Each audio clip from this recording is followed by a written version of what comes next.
All right, a very good morning to you. It's good to see you right here on Your World. My name is Winnie Lumembe. And of course, we continue with the conversation as far as devolution at 10. And remember, the theme for this year is 10 years of devolution, the present and the future. And also with a sub-theme on driving transformation from the local level, county governments as the center of economic development. And we started the conversation yesterday, but we spoke to the leaders, that is political leaders. And today we want to take a special focus on the young people. And with 68.6% voter approval of the 2010 Constitution, Kenyans ushered in the biggest change in governance structure, that is devolution. And key among the objects of devolution as enshrined in Chapter 11 of the Constitution is to give powers to self-governance to the people and enhance the participation of the people in the exercise of the powers of the state and in making decisions affecting them. So today on the show, like I said, we'll be taking a very special focus on how devolution has impacted the young people who make up the largest population at 35.7 million, or to be exact, 75.4%. So if you are a young person watching us this morning, and you want to be part of the conversation, feel free to do so at NTV Kenya, both on Facebook and on Twitter is how you can reach us. Or better yet, our lines are officially open. So give us a call and tell us, have you felt the impact of devolution? Because we have a very simple question for you this morning, and that is on a scale of 1 to 10, okay? How would you score your county in terms of accountability? Once again, on a scale of 1 to 10, how would you score your county? And this is in terms of accountability. We look forward to hear what you have to say. But again, if you have any question as far as devolution is concerned, also feel free to do so. And that is by sending them our way. Remember, as NTV Kenya, both on Facebook and on Twitter, is how you can reach us. And also, something to note is that at the bottom of your screen, we have a QR code. And what we need you to do is to simply use your device, scan the QR code. It will take you to a Google document, and the Google document will have very few questions for you, and this is as far as our products are concerned. So our news products as well as our shows as well. Answer the few questions, tell us what you feel, what are some of the improvements that need to be made, and what do you like most about our shows, and we look forward to hear what you have to say. So once again, scan the QR code and answer a few questions from Google documents. So let me introduce my guests for the day as we continue with this conversation. Remember, the Devolution Conference began yesterday, and of course it will go all the way to the 19th of August, and it is in Eldoret, in Uasin Gishu. And again, we'll have our reporters on the ground. But for now, Jim India, political analyst. We've never had you on Your World before. I've hosted you on AM Live, but it's so good to have you as well. Thank you so much for making time for us to join us on this very important conversation. I know you are very passionate about, you know, definitely governance and everything in between. So thank you so much, Jim, for that. And we also have Masaki Magak, African youth scholar. Good to have you this morning. Thank you so much for inviting me. I mean, we were talking about how we've never met, like how and why. I'm wondering how does that happen? Surely. But it's good to have you as well. Karibu sana. Thank you so much for inviting me. And last but not least, we have Sintei Choi. He is, I mean, she's trying to get situated. So Sintei, I don't know if you can I don't know if you can see me and hear me this morning, nominated MCA from Narok County. Good to see you this morning. You look lovely and colorful. Thank you very much. And thank you for sparing your time as well to join us on this very important conversation. So I'm just going to begin with you because, again, we're asking a very simple question. And yesterday we had leaders as well to just talk about devolution and how far we've come, some of the hits and the misses. And you being here today is also very important. So I'm just going to ask you the same question we're asking our audience today. And we'll begin from there. That is on a scale of 1 to 10. How would you score your county? And this is as far as accountability is concerned. But on a larger scale, devolution in general, 10 years later, how, you know, much of a score would you give devolution? Thank you very much, and I must apologize for tuning in late. No problem. Yeah. I'm in the middle of organizing the largest Ma cultural festival, which brings together all Ma-speaking counties. So I've been on the road for like 2 weeks, and I'm sorry for that. It's all right.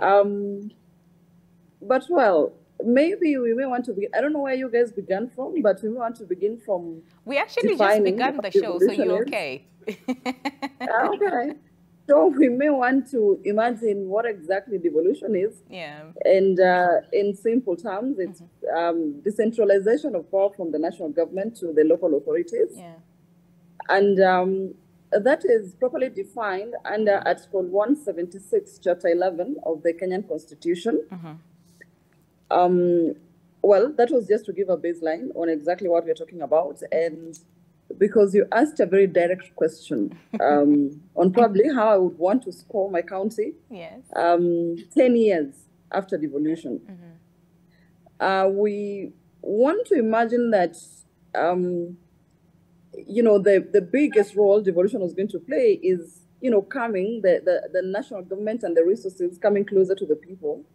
And in creation of the local governments, it was meant that the national resource basket was going to be shared equitably amongst all the counties and all the tribes living within the country.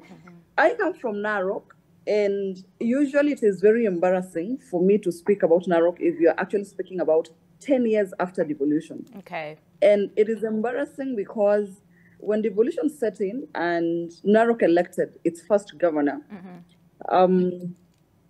everyone would know who the first governor of Narok is, so I don't want to mention names. We felt very little as a county in terms of devolution. Okay. We thought that in the wake of devolution that we were going to get, you know, development closer to the people, have roads developed, have health services improved, have, you know, at least a section of education improved, especially using, you know, the resources within the CDF office. Okay. And, well, you know, just a lot of development was expected. Unfortunately for us as a county, for those 10 years, our health services were terrible. Okay. We didn't have any infrastructure. And you're talking about a county that is largely agricultural because we tend to produce, like, you know, close to the largest amount of wheat. And of course we have maize, we have potatoes. And in trying to get these products to the markets, we do not have any, you know, any proper infrastructure to make sure that the produce moves from the farm to the market. Okay. And so most of our wheat producers would actually take their produce to Nakuru because most of that wheat comes from Mau. So they will take it to another county because that is where they could access. And so for me, looking at the 10 years and before the 2022 elections, and it's amazing that in just 1 year, the county government in place now has already done so much, more than the 10 years that we had. So how would you score? So how would you score the last 10 years before we even begin with this one? Because again, like we said, it's just 1 year down the line, so it might be too early. A 2. But you'd give it a 2? Yes. Okay, 2. All right. Okay, but again, I'll come back to you to really understand. So fine. So with this government, like you said, 1 year down the line, you've seen a lot of improvements because you've majorly spoken about the 5 years. The first 5 years, things were terrible, like you said, in your words. Or 10 years. Yeah. All right, because you subdivided that into, okay, fine. So first 10 years, give it a 2. And you said it was very embarrassing and you, as a county, you felt very little. I'll come back to you, Sintay, for more to understand. So now, a year later, with this current government, what are some of the changes that you have noticed and has the situation improved? But very quickly, Masaki, on your end, how much of a score would you give your county? I think it's still embarrassing. Still embarrassing still up embarrassing until now? Because as we sit here probably to celebrate the gains of the devolution, I really don't think that as the youth, this is the documentary that we should be watching. I mean, as they celebrate, probably they will sit down and tell us more about intervention programs, employment that they will create. Yeah. But I think you started on a very good note, that the people are the youth that actually have a huge occupation in this country. 75.4% is a huge percentage. More than half of the and actually, population, to be precise, I think almost 32 million are in the rural areas. True.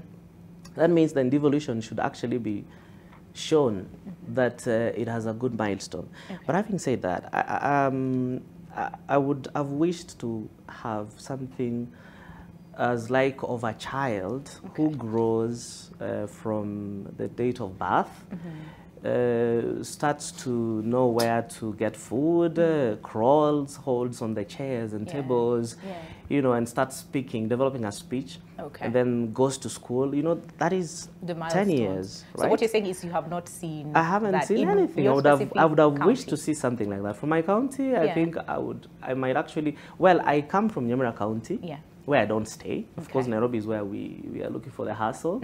But I think even there, as we speak to our colleagues and friends and relatives over there, the score could be probably less than 5%. Less than 5. Yes, because and also wish that as we actually continue deliberating on this conversation, let us base our argument on Article 55 of the Constitution, that actually gives the government the mandate to do anything that they can, together with, you know, the affirmative action, and come up with programs that, one, are giving the youth opportunities to participate in the political, social, and economic spheres of life, give us good education and training, and also even protect us from whatever it is that might harming us. So that at least now when we talk about all those points, I think, now we'll be saying, we want to assess the relevance of education and training. Where are we? Where are we? All right? We want to talk about opportunities. Who has given us that job? You know? I'll come back to you. I just needed to understand from your perspective, how much would you give your county before we then focus on actually both in Nyamira County and Nairobi County? Less than 5%. Less than 5%. Yeah, hey, very alarming numbers over there. Okay, Jim, would you also say we went to Nairobi mostly? Unfortunately. So I work in Nairobi, live in Kiambu, and originate from Kisumu. So but my family live in Mombasa, so spread across the country. If I were to think about, one is we can't give a blanket score for devolution, just because if you think about Nairobi, for instance, the last 5 years we cannot account for devolution. We had something that was not, we didn't even have a governor. So in Nairobi it is a bit difficult to give a score in that regard. But if I look at other counties, from where I sit, as opposed to these guys, will give it a fair, like 5. And the reason is, I look at devolution from a young people's point of view, is how many jobs has devolution created? Ultimately, the bottom line is always, has devolution put money in the pockets of young people? And the resounding answer will be yes. If we start from the number of young people who've been elected into county assemblies, it's massive. If we go on to the number of young people who are actually appointed and have jobs working within the county structures and county systems, it's massive. So if you look at the last 10 years, how many jobs have been created as a result of devolution? And then if you look at the highest priority for young people in this country today, which is unemployment or the ability to make economic gains, then in that regard, devolution has, just because of that transfer of functions and transfer of powers, the number of jobs it has created is massive. So I would give it a fair 5, because that translates into a lot of other things that happens, right? It translates into economic, the ability to participate in the economy. It builds even just the self-esteem of young people, the ability to create wealth, the ability to diversify, invest in the county, and so forth and so on. Counties that were considered rural, you have people who could comfortably today live and work in Kisumu counties. And now those counties are opening up. So I genuinely think that devolution has opened up our country. And it has enabled us to move away from this fascination with the Nairobi and actually start to imagine that our counties could be the economic hubs of this country. Absolutely. And when you speak about the government and county governments in this sense, providing that enabling environment, put money in the pockets of the young people. There's also another thing, and that is participation, and especially for young people. And one of the things that people would ask is, first of all, do these young people or the youth, I mean, we're talking about what, 18 to 35, do they first of all know their rights and, you know, responsibilities when it comes to, first of all, understanding devolution, understanding their roles, and understanding their place in terms of what they need to do to hold these leaders that we elect into account, because we are the majority. We are the ones who are electing these people into power. But do we really understand our role, our rights and responsibilities?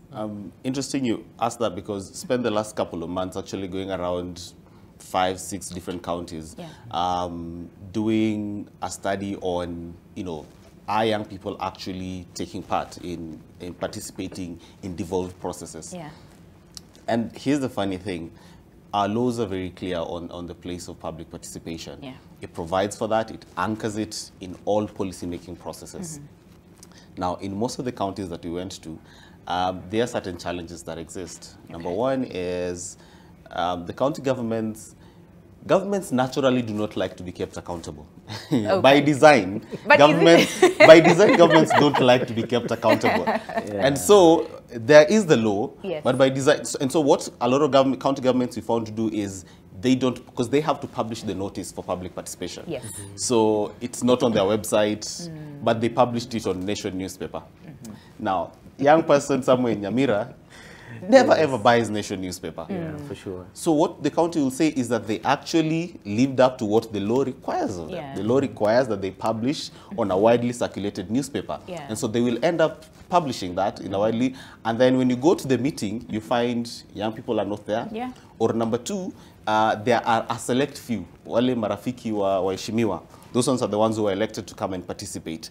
And so that in itself deems it. But number two, we also encountered a problem where young people want to be paid to actually come and participate in these processes.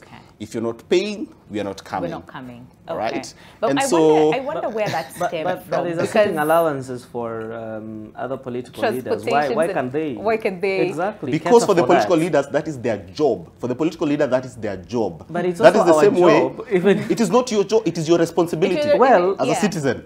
It's a responsibility, and I would want it to be a job for us. I mean, where would you want us to earn from? Also, cater for our transport. To go for those meetings. I mean, cater for our transport, give us something at least we appreciate. But are you going? But then, in that case, are you going because you feel that you are not obliged, but it is your responsibility? It's just a token of appreciation. But I think that's where we need to begin the conversation. But that is where then the problem begins, because if you are to be paid to attend these meetings, and then you come and complain later, and so that these leaders are not working. And we actually questioned the quality of participation for those who are paid to attend those meetings, because the incentive is different. Number one, they do not take time to go through the documents. A lot of times, those documents are presented at the very last minute. So you find, for instance, in the budget making process, that particular huge document, a lot of us cannot even make heads or tails of it. We don't know what those numbers mean. You get it as you get into the room. Or when they're participating in the county integrated development plan, you get it as you get into the room. And so you don't have time to give meaningful contributions into the document and make it.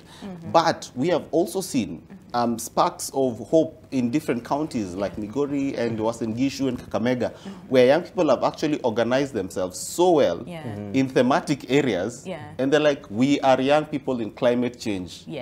So whatever this government is doing, as young people in climate change, these are our priorities, and they are pushing for that. And holding the county governments accountable on the same. Allow me to go to Sinte, but I really want to hear what you have to say, because if we give you money to go and attend these meetings, you just go there because you want to get the money. So really, when it comes to, but I'll come back to you to really get to understand more on this, because it's true. A lot of young people would say, pay me, nitakuja, because you want the numbers, you want us to show up, I will come. Sure. But Sinte, I wonder what that is like in your county, especially when it comes to the young people and understanding, their rights, their roles and responsibilities when it comes to, accountability, devolution as well, and even just their understanding of the same.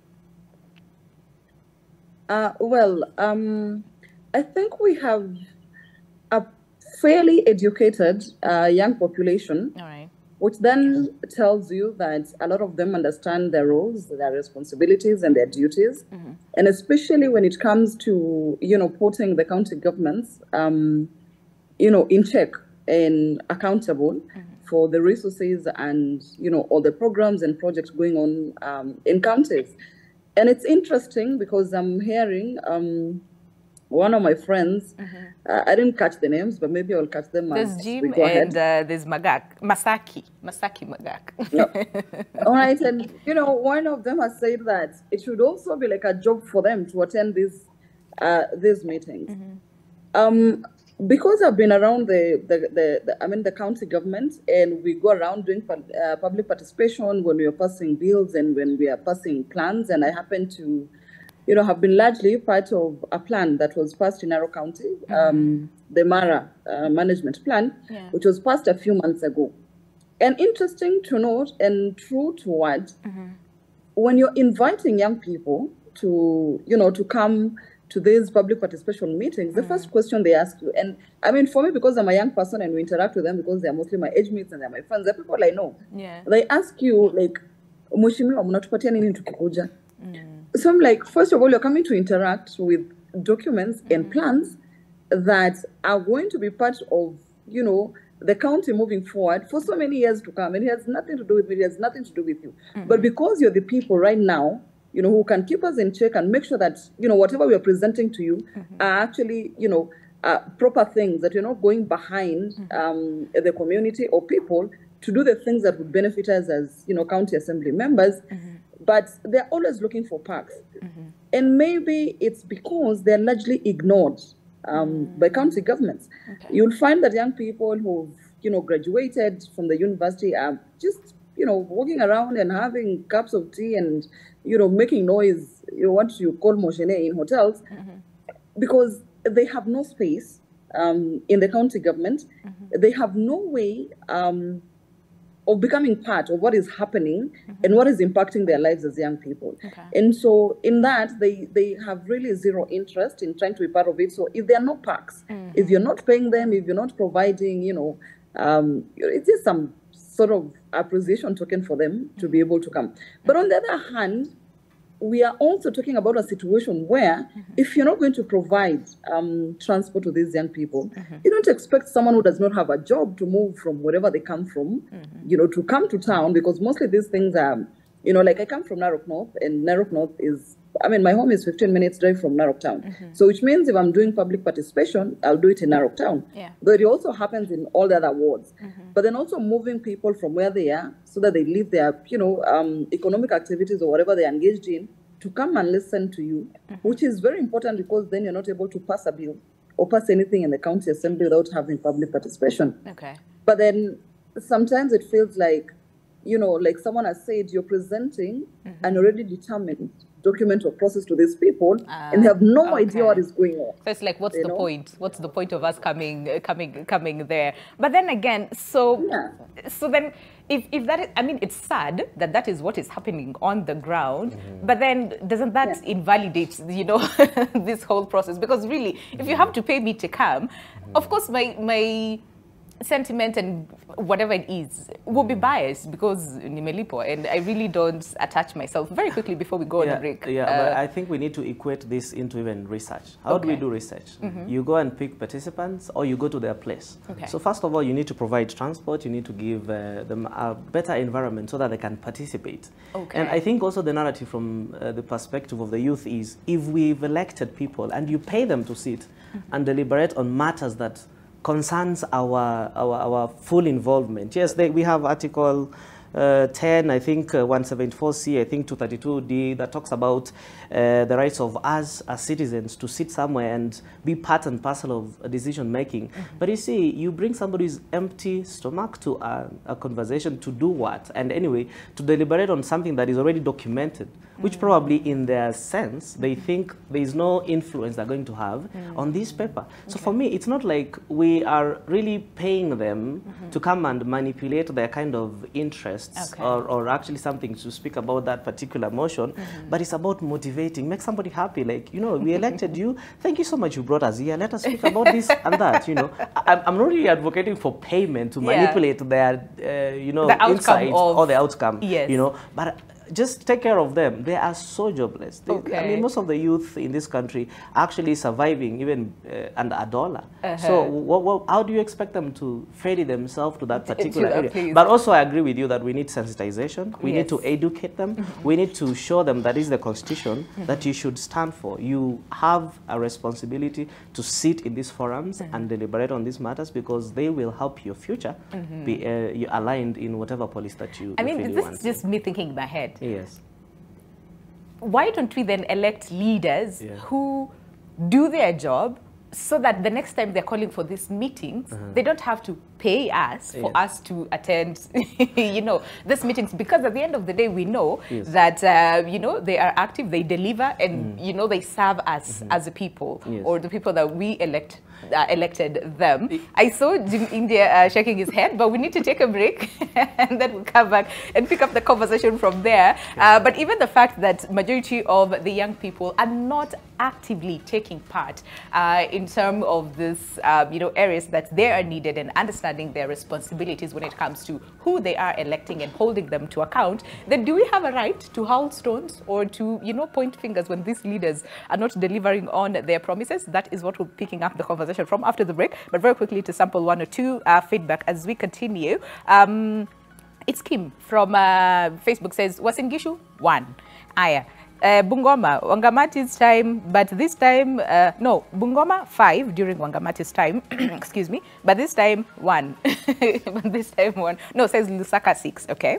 And then this is Benaya Wamudoni who says, what score? Politicking day in, day out. And then Elemam Cool from Facebook says, Marsabit 0 out of 10. I'll be sampling more of your feedback. Please tell us why you're giving us, I mean, you're giving your specific counties the scores, and that is on the question of the day, and that is on a scale of 1 to 10. How would you score your county in terms of accountability? We're taking a very short break right here on Your World. Keep the feedback coming, and that is on our socials, or give us a call. We look forward to what you have to say, but see you after the short break.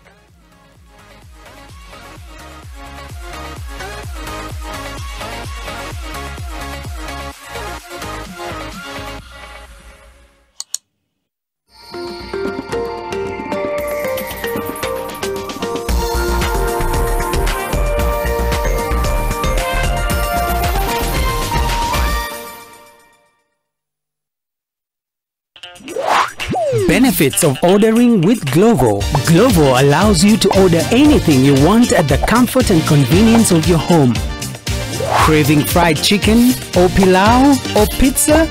Easy and simple. Order on Glovo today. Glovo, order anything, we deliver in minutes. With Glovo, you order anything unataka, and when you get it una celebrate because kukuchoma imefika, na wakati keki inafika ndio sherehe inaanza. Order Glovo, will deliver in minutes. Candace, what's that?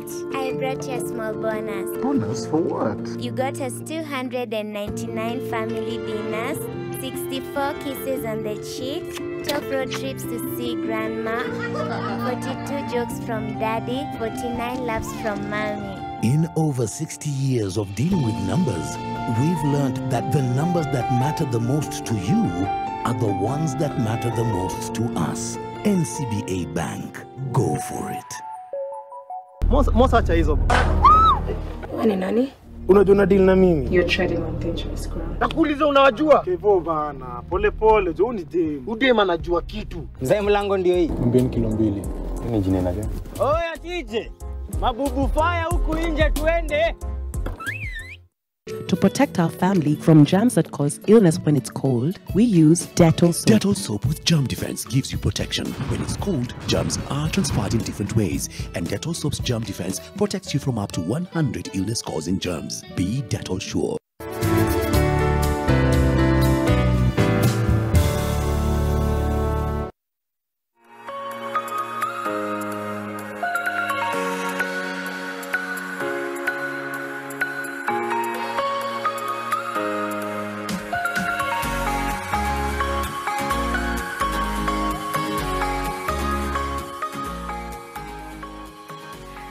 All right, welcome back. The show is Your World, just in case you're tuning in right now. And today our focus is on devolution at 10, but we're taking a very special focus and understanding how devolution has impacted the young people, all right? And as we all know, that the devolution conference is taking place between started yesterday. And of course, we'll continue up until 19th in Eldoret, Uasin Gishu, under the theme 10 years of devolution, the present and the future. But we just want to hear from the young people. Have you felt the impact of devolution? No, maybe you're in high school, you're in primary school, wherever you are. Have you felt the impact of devolution, especially when it comes to like unemployment? There's the whole aspect about corruption, which we talk about every single day. But again, in some way, we've also normalized corruption, which is just so sad. So where is the voice of the young people when it comes to demanding for accountability and demanding for better services from their leaders? The question that we're asking you is very simple. On a scale of 1 to 10, how would you score your county? And this is in terms of accountability. Well, let me tell you, you people are very, hey, Bungoma, 3%. This is Kasper Sikuku from Facebook. And then Felix Kipto, wow, you know what? Says 10, but in Ugandan shillings. That is not a score. Okay, and then Matundura Brian says -9. I don't know what county that is.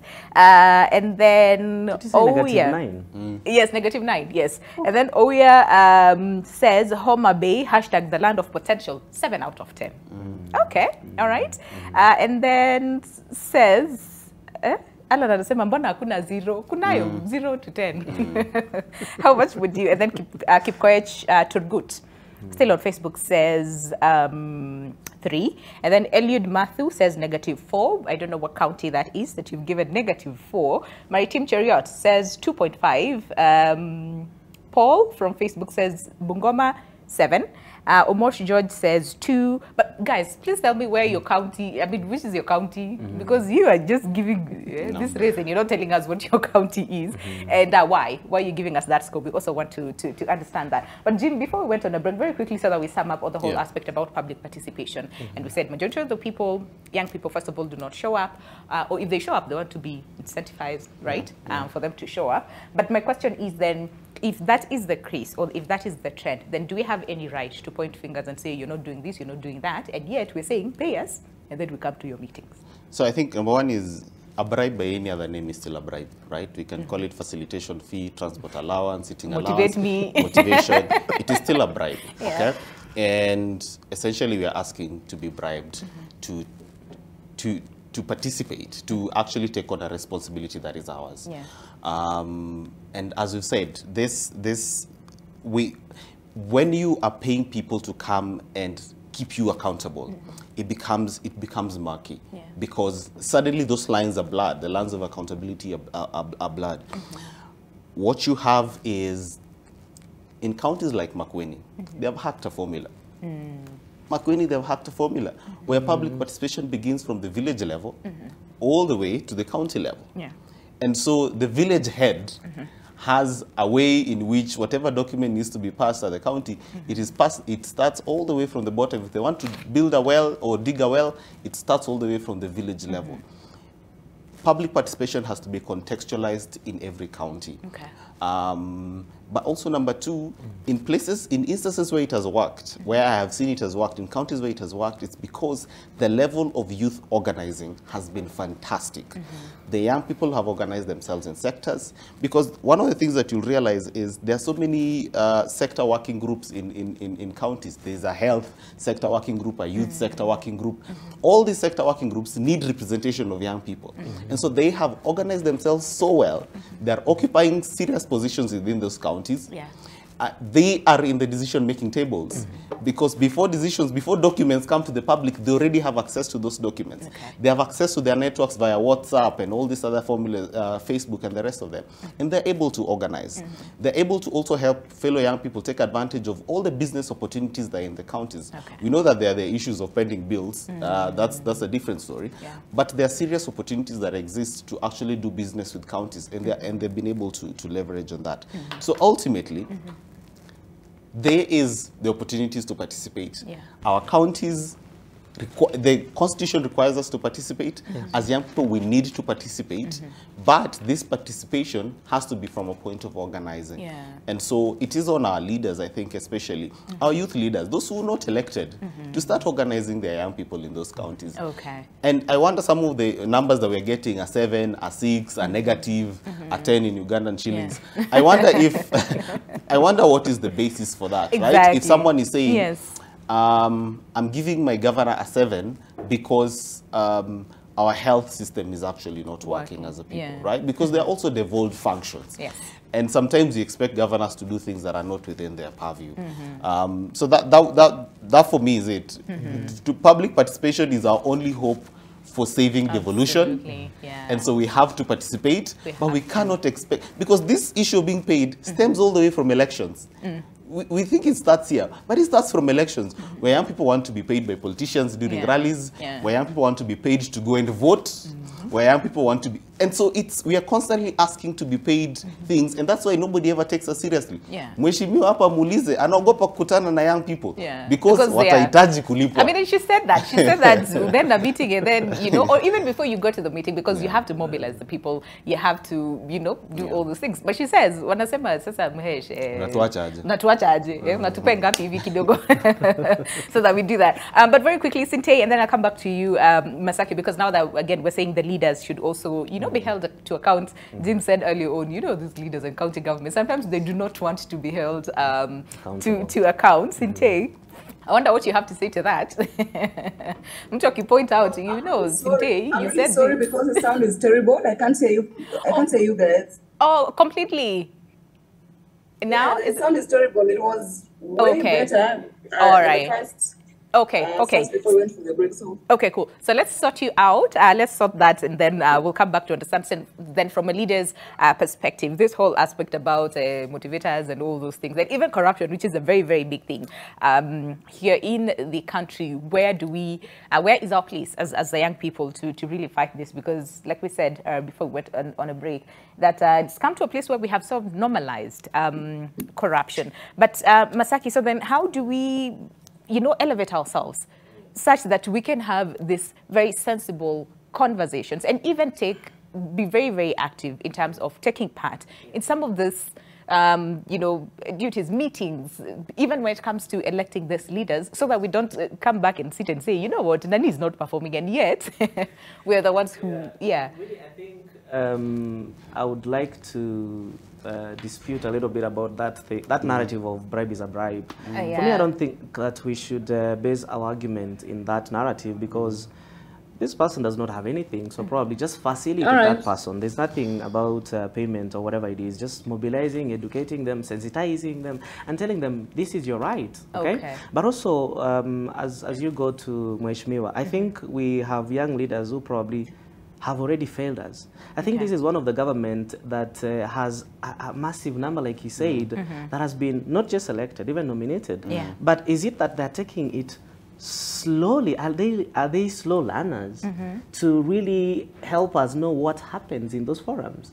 Because if you could go to, I think, Muranga, where we have, I don't know whether this is the youngest deputy governor, his name is, I think, Steve Mburu Munaina, 29 years old. I think we also have in Machakos another 29-year-old, Sharon, I think, Nthoki, who is the Trade and Industry, Tourism and Innovation, CEC. What are they doing even in those counties? I actually would love to hear what percentage or what score we are giving those counties, because are these leaders even doing anything in the positions they are? Have they also been manipulated already to now be on a comfort zone like the other leaders, who we also have the narrative that whoever who feeds you controls you. So if they're the ones who are trying to show them the way through, that means they've already adapted the situation, that they're actually not doing anything. So for me, it's also about the young leaders that we've elected. What are they doing there? I think they're also sleeping in their job, probably. So are you saying that they're not, like, I think they're not doing influencing enough. Yes, they're not doing their fellow youth to be active? Because once they're given the opportunity, they're not doing their job. I think that could be my narrative, but I'm not speaking out of facts. But because if I would have those facts and table them, then I would say, let us look at this particular, I mean, I just gave an example of that particular deputy governor because I would love to know if he was nominated and he is there in that seat, what is he doing in that particular county? Does he still drive, you know, the motion of, you know, we are the youth, we represent the majority of this country, and what is it that he is actually pushing? Not just only that. Doesn't that then boil down to us as people, and young people who are voting them in? It definitely does, but you see, we cannot actually all of us be elected in all those positions, and we cannot also base our criteria on. I mean, we don't have anybody who is perfect anyway, but we also single out and say 1, 2, 3, 4, please go and represent us. But when they get there, I just want to understand what goes in their minds, because then this is not a reflection of who we thought they are. And that's why I'm wondering, are they manipulated when they get into those seats, whereby then we don't see a reflection of who we were actually cheering and saying, this is what we want them to do for us. In that kind of situation, I think let's go back and say, the youth probably, and us going back to Article 55, where we say that the state must ensure that we are well educated and trained. So probably we do not even know what we are going to do in that kind of forum. I mean, do they want us to go through the document and tell them article or clause 1, 2, 3 needs to be amended or whatever it is? Probably we are just outside here thinking when you take us there, we are going to sit in a forum, listen to you speak, and that's it. I mean, we need to be educated, we need to be mentored and shown on how to probably participate in this kind of forums. That's what we lack. Okay. Yes. All right. So no positive role models, Jim. These young people must have learned from someone or somewhere before, so that when they get to that position, you know, they know, mimi nikifika hapa, and I'm pretty sure you've had a lot of young people say, ata mimi nikipata hiyo kiti. Mimi nitaikalia tu nifanye vile wanafanya. Yes. I think the work of leadership is hard. It's not, you know, those of us who are not in the arena, it's easy for us to point fingers. Again, like football. Because you know, what but the work of leadership is hard. And I will keep referring to Makueni. It took Governor Kivutha, the first 5 years of his term was just chaotic. They nearly dissolved the county assembly. Nothing was working. All right, because you find very rigid systems. And as I've said, we've only had 10 years to do this. We've only had 10 years, and because we didn't do a phased out system of devolution, we actually went full throttle. And so we said we are going devolution, and so we will have 47 counties all at once. We didn't have a phased out process of saying, okay, let's start with 5 counties, let's expand to 10, let's then go to 15. That way we are able to learn as we progress. We went full throttle and had all 47 counties, devolved all functions. There was no machinery. For a long time, counties did not even have county press. Even the transition. What is the national government role and what is the county government role? To date, we're still struggling. And one of the things that we have to be alive to is youth is not a function. And so if you go to Schedule 4 of the Constitution that outlines the different functions that are devolved and for national government, you will not find youth there. So you'll find health as it relates to youth. You'll find sports. You'll find, but youth as a constituency is not a function. And so that's why you'll go to the county government and say, maneno youth, you're in the national government. And national government, they'll say, but youth, hospital, go to the county government because it is not a function. And so young people, we have to identify what are the issues within that category of youth that then those are the things that are that are devolved down to the counties. And we have to learn to lead alongside our leaders, right? So that we are not letting them lead on their own, but we are leading alongside them. But eventually, Winnie, it's if devolution is to actually work for us, is we have to give it time to work. And I know Kenyans are tired of giving things time to work. And they'll tell you, listen, we've given them 10 years. And it's actually 10 years. we have, let me tell you why that doesn't work. It's a gradual process, but 10 years. After 10 years, we always need another government, and another government, and another government. Because how our planning works, in Kenya, our planning is anchored on Vision 2030. Yes. Right? And so right now we are in the process of figuring out what happens after Vision 2030. Our counties are supposed to also anchor their development on the same Vision 2030. But that process has not been seamless, right? So we have the inter-county coordination, you know, that meeting that is chaired by the deputy president that brings together all governors. And, you know, they are the ones to think about how do we ensure that we are harmonizing what's happening at the national level and at the county level. But we must be alive that this government has been in place since 1960, and even before that, we've had one government, power under one person. And then suddenly, in the last 10 years, we've taken a radical shift and decided that we want to change that. We want to decentralize power, which is difficult. So you see how much we are struggling to actually just decentralize power. That's true. We then want to decentralize functions.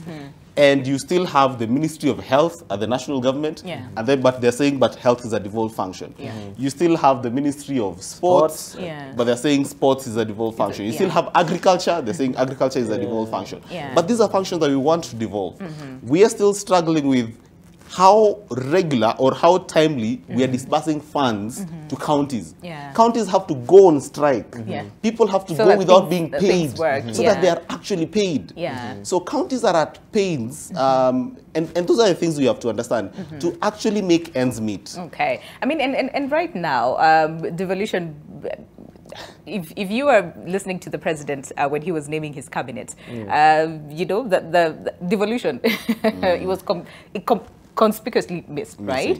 So now it's under the office of the deputy president. So I wonder if that makes things better or worse. But I don't know if Sinte, you can hear me and see me sorted. I can hear you now. Okay. Sound is good. Okay. All right. Perfect. So then we're asking, so understanding, because like you said, most of the time the youth will tell you we have no space and we have no opportunity.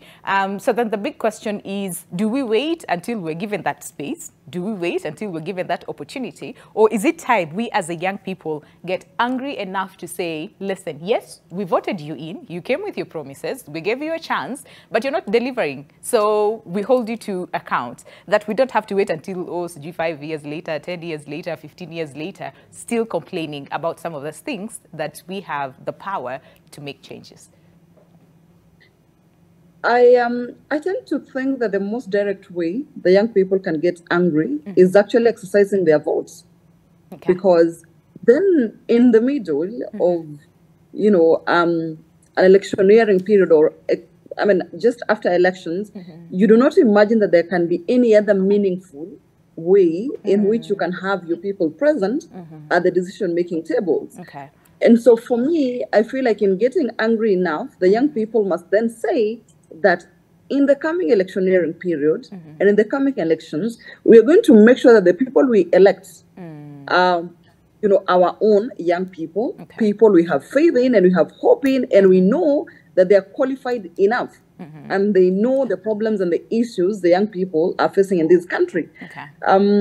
But then again, I must also say, because maybe now as an insider of a county, government and a county assembly, and also one of the youngest people in that same county assembly, it means that I interact every day with young people, people my age, people we actually went to school with, or people we've worked with outside the political arena. And, you know, it's every day I'm listening and hearing these things. But now the most beautiful part about it is, because I'm a young person, I have experienced these things firsthand, the things they're talking about. And so when I go to the county assembly and to the chambers, I have a chance, you know, to draft motions and to pass bills to make sure that what the young people are talking about is taken into consideration. But also because we criticize too much. It's easier to actually criticize than give credit. And we must also realize that change is gradual. But as much as change is gradual, 10 years is a long time. You know, to not have come up with systems and methods of making sure that young people are involved and incorporated into the governance systems. But I must also point out that from the county I come from, young people are largely involved in the political and governance processes. For example, the county secretary of Narok County, the clerk of Narok County, the attorney, the county attorney for Narok, are all people under 35. And these are people who, qualified, and they have been part of the systems, since, leaving school up to now. And so it tells you that as much as all the young people will not be involved all at once, they have representatives. And in that representation, it creates a platform for other young people to come in. So I think there is actually an effort. Okay. We've started experiencing it now. So as we criticize, we must also give a bit of credit. The county government may not function at 100% the way we would want, probably not even at 60%. And when we started, I said it is embarrassing and shameful because 10 years is a lot of time. And if, for example, someone talked about the fact that we have devolved functions that are still anchored at the national government level. Maybe for the first 5 years, it would have looked like it was guidance on what should have been done, because then devolution was just, something that just happened all at once. But then 10 years after, we do not need the national government to keep meddling in the functions that are already devolved at the county level, because they're professionals as well. The people who work at the national level come from the counties. It's not like they fall from the sky. So we have people experienced enough, qualified enough to be able to carry out these functions without the interference of the national government. And you also mentioned the fact that in the appointment of CSAs and when the president was forming his government, he largely ignored, devolution. And it only tells you how seriously the national government takes devolution. If maybe they feel like it doesn't work or it's not worth it, because by the time a president abandons, such a huge governance function at the devolution level, then it begs the question: are you for devolution or not? And maybe just before you cut me off, just he made a promise. He made a promise during the campaigns and said he will strengthen devolution. So it's like one thing said versus what was delivered very quickly, because we need to end the show in the next literally 2 minutes. But yes, let me just give me a minute. Sure, go ahead. Yes. Because I wanted to speak about the ongoing devolution conference. And it is quite interesting that when you talk about devolution, it is local governments. If you look at the program of the devolution conference, because I should have been there, I'm just engaged in doing other things. There's no mention of county assembly representatives. There's no mention of an MCA in that devolution conference. And the county and the assembly and the MCA are the primary unit of devolution. These are the anchors of devolution, on the ground. So if you have a whole conference, everyone is invited, and the only people who hear, talking or you see talking is the president, his PSs, his CSs. Council of Governors. What knowledge do they have of what is happening on the ground? That is the task of an MCA, not a president or, But also you would want to look at, let's imagine the procurement services and the services that, are present in the devolution conference. Are young people involved? Who are these people given tenders to organize, all that? And these are the places where young people should be involved. If they're not all part of the political process, then, let them do some, some other things. Let them do business. Allow them a fair playing ground. But you're not allowed that. So, Okay, all right. Can I take that as your parting shot? I mean, you're a bit disappointed on the conference in itself and the structure and the fact that, again, MCAs or young people have not been given a space. Allow me to take that as a parting shot, because I also want to hear from Magak and, again, Jim. And again, my question was going to be, what is your expectation from the devolution? What are some of the conversations that you want to hear from devolution? And even moving forward, 10 years from now, what sort of conversations? Very quickly, in like 30 seconds. All right, 30 seconds too small. But anyway, I think my words to the county bosses and our leaders is press a button that can ensure that we refocus, re-strategize, and have an approach towards something that can benefit the larger part of this country, who are the youth, actually. Number two, can we actually talk about creating opportunities that are of dignity, not these things of boda shades that we hear or digging trenches. I mean, come on, the youth just to dig trenches so that they can have something we call hand-to-mouth survival tactics and so forth. For me, I think let them talk about opportunities that are sustainable and so forth. And probably lastly, I would like to also point a finger to our representatives. Let them actually remove that kind of ego nature that they probably have, and probably they've started having that kind of greed when they've got into those positions and represent us. But other than that, as the youth, I think we need to engage and demand inclusivity. Absolutely. Otherwise, if you're not going to step up and participate, we'll have ourselves to blame every year and every time we have an election. Exactly. Okay, all right, and then 10 years after, you say devolution has not worked. All right, Jim, very quickly, as we bring this conversation to a close.